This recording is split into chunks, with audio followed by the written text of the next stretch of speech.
The Young and the Restless Spoilers.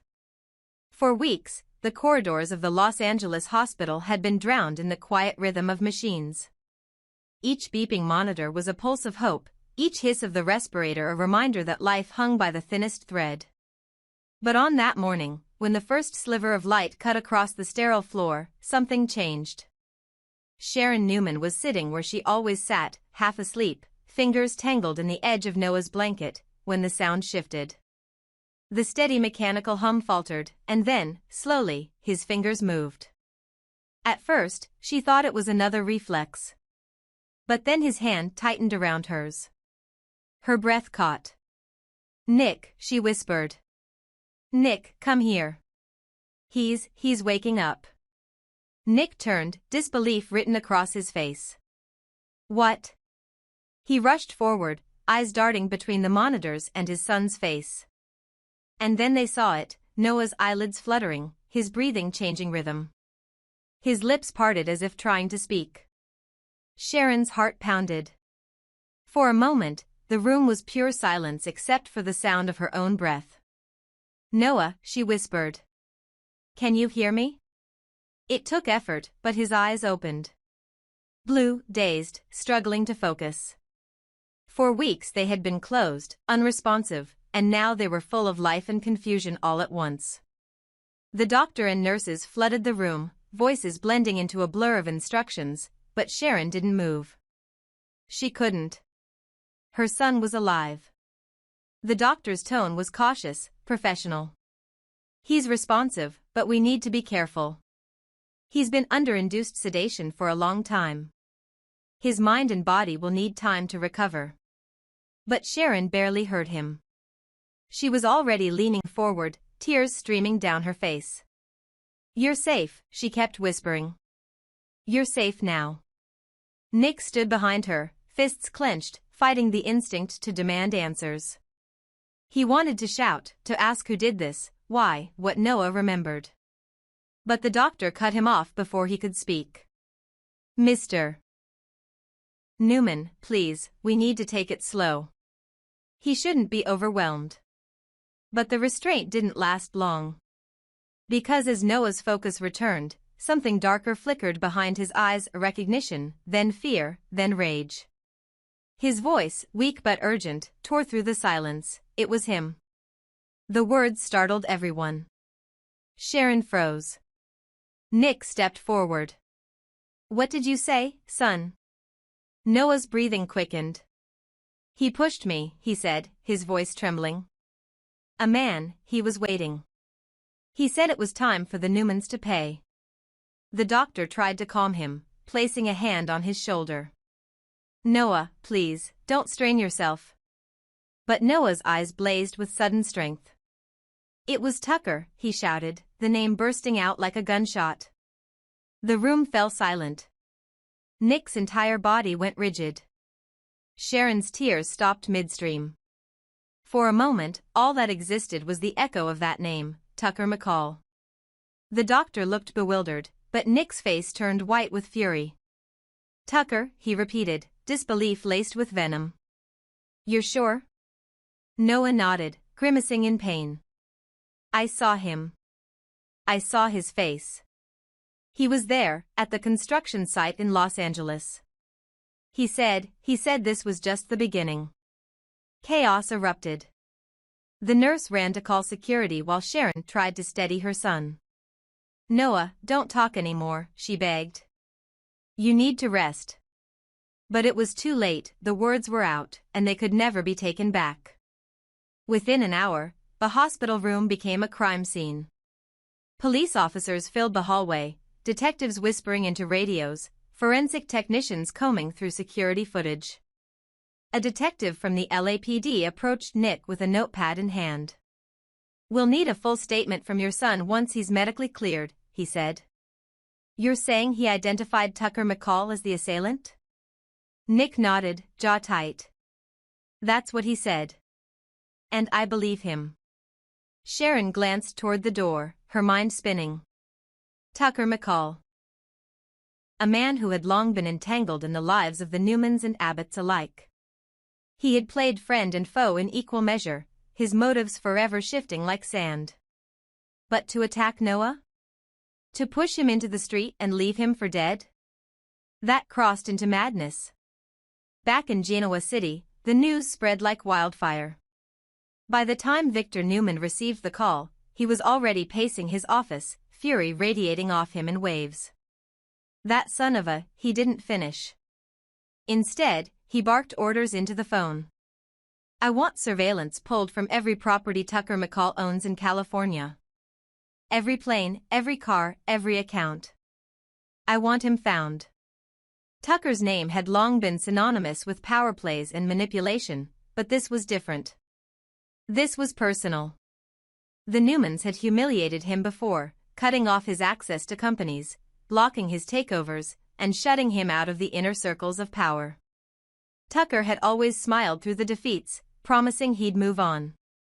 But those who knew him best, especially Victor, had always sensed the darkness simmering beneath the surface. Now, that darkness had finally exploded. At the hospital, Noah's condition remained fragile. The doctors allowed him only brief conversations, and each one left him exhausted. But the fear in his eyes was unmistakable. He wanted to hurt all of us, he told Sharon quietly when they were alone. He said it wasn't about business anymore. It was about family. About legacy. He said you all took everything from him, and now he's going to take everything from you. Sharon's stomach twisted. She remembered every tense encounter, every veiled threat Tucker had made over the years. He's always hated Victor, she said softly. But this isn't about Victor anymore. This is about revenge against all of us. Nick, meanwhile, was spiraling into action. He contacted Michael Baldwin to coordinate with the LAPD and began reaching out to security contacts in Genoa City. But with every phone call, his anger grew. Tucker had always been slippery, untouchable. Even now, his whereabouts were uncertain. Some said he'd fled the country. Others swore he was still in town, watching everything unfold from the shadows. As night fell, Sharon found herself sitting by Noah's bed again, staring at her son's pale face. The police had taken his statement. They had photos, evidence, and even a blurry security image showing a man matching Tucker's build near the site of the attack. But none of it brought comfort. He's still out there, Noah whispered, eyes flickering open. He said he'd come back to finish it. Not if I find him first, Nick growled from the doorway. His voice was low, controlled, but filled with barely contained rage.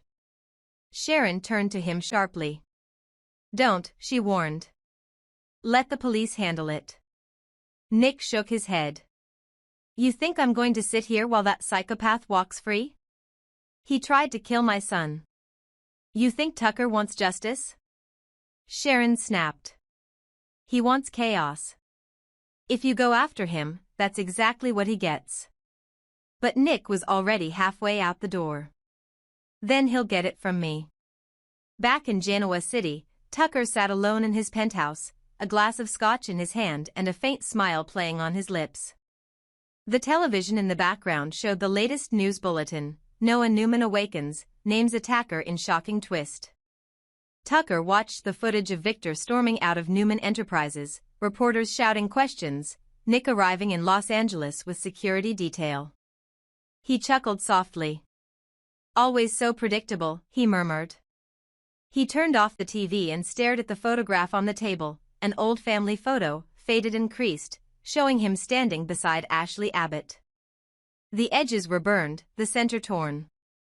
They took everything from me, he said to the empty room. Now it's their turn. But Tucker's confidence might have come too soon. Because while he believed he'd covered his tracks, Chance Chancellor had already found a discrepancy, a security timestamp that placed Tucker's car near the crime scene 20 minutes before the attack.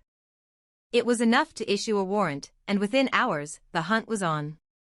At the hospital, Sharon held Noah's hand as he drifted in and out of sleep.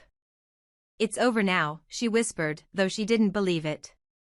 Because in Genoa City, revenge never ends with one act, it breeds, it multiplies, it spreads through families like poison.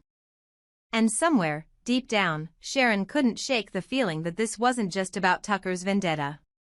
Someone else had been helping him, someone inside the city, someone who knew exactly where to strike.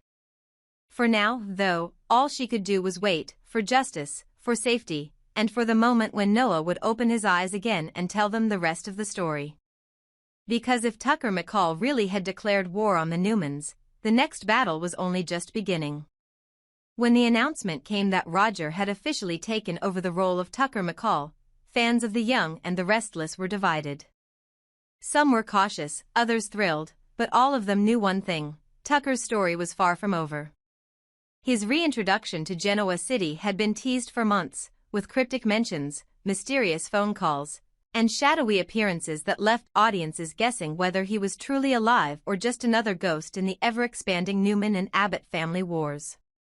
But Roger's debut confirmed it. Tucker was back, and this time, he was darker, more dangerous, and more unpredictable than ever before. From his first scene, Roger's version of Tucker radiated quiet menace.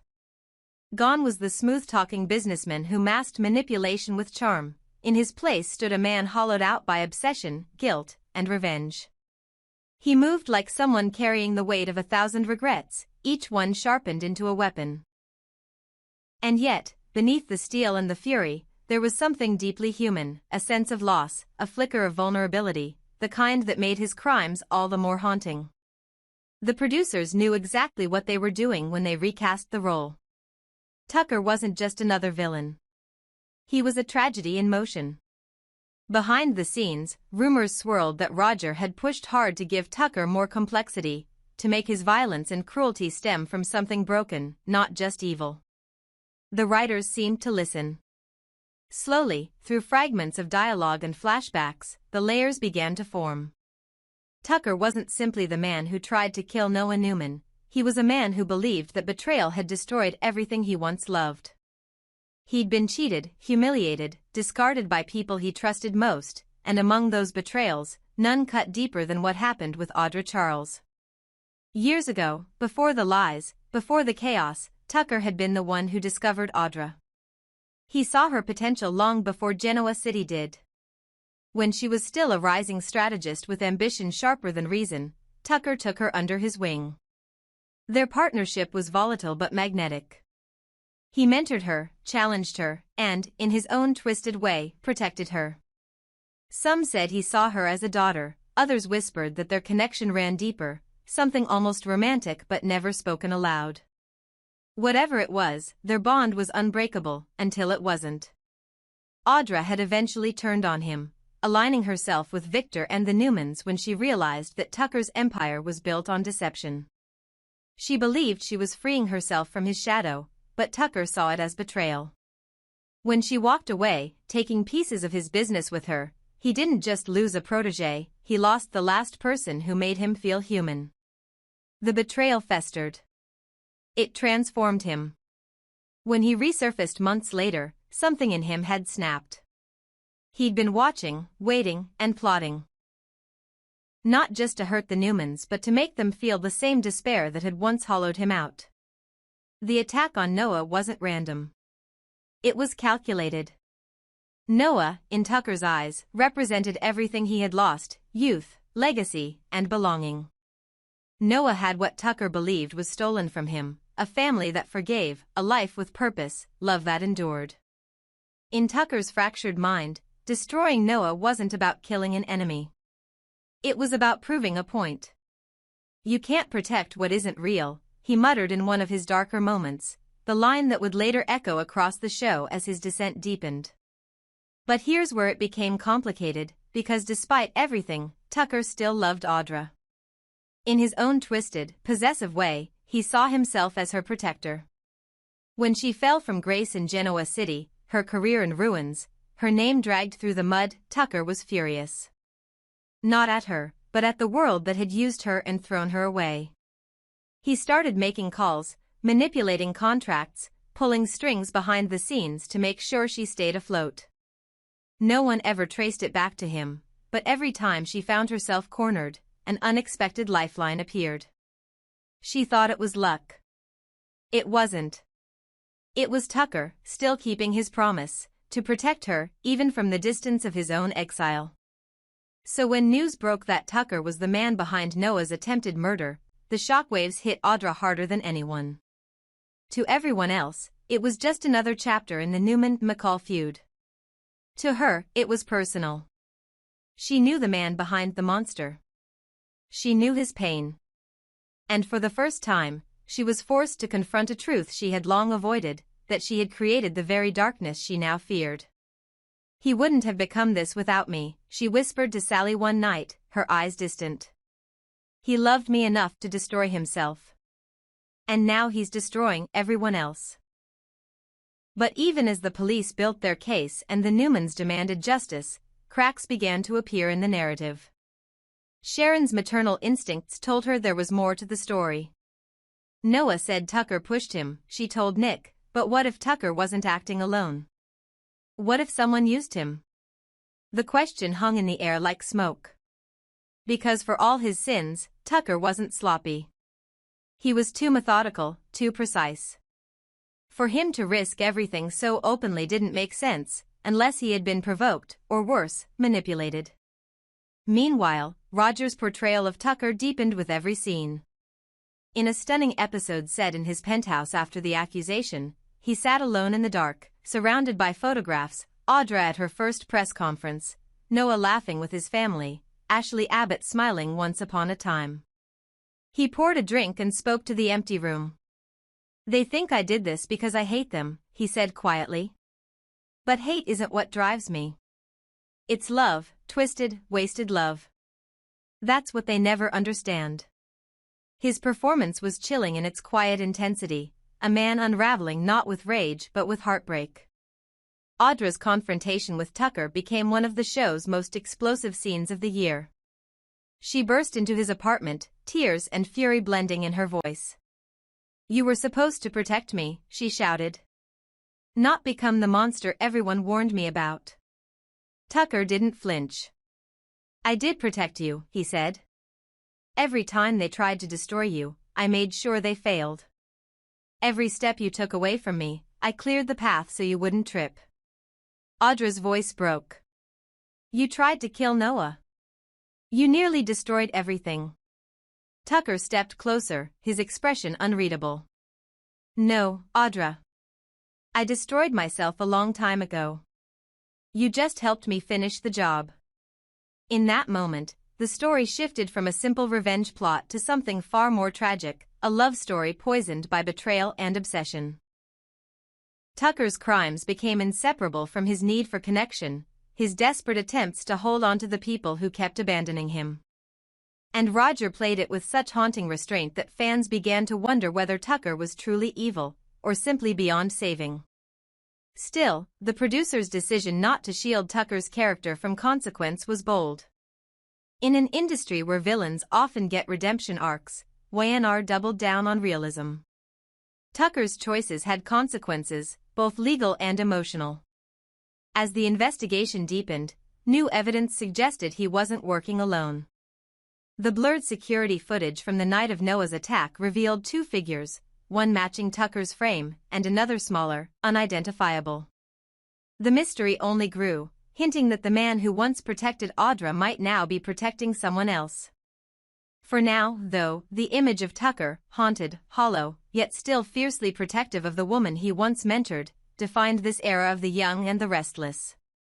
Roger's performance brought nuance where there had been noise, emotion where there had been chaos. Tucker wasn't just a villain, he was a man who believed love could justify destruction, a man whose tragedy stemmed not from malice but from the refusal to let go. And as Genoa City continued to spin in the aftermath of Noah's revelation, one question echoed through every conversation, every headline, every whispered rumor: was Tucker truly the enemy, or just another casualty of love turned lethal? Because in Genoa City, no one is purely innocent, and no sin ever stays buried. Especially when love is the weapon that cuts the deepest.